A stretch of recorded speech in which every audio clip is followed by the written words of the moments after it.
So guys, balik mi sa luba guys, katong gitrabaho ng mga 450 engine. Electronic man guys, matik na. Hinlo na dayon ng kuan guys. EGR valve. EGR valve sa 450. Matik na. Hinlo taron guys.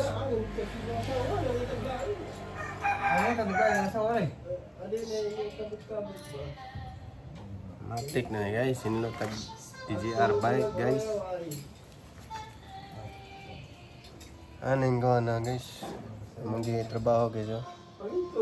Mao ni. For wing ban.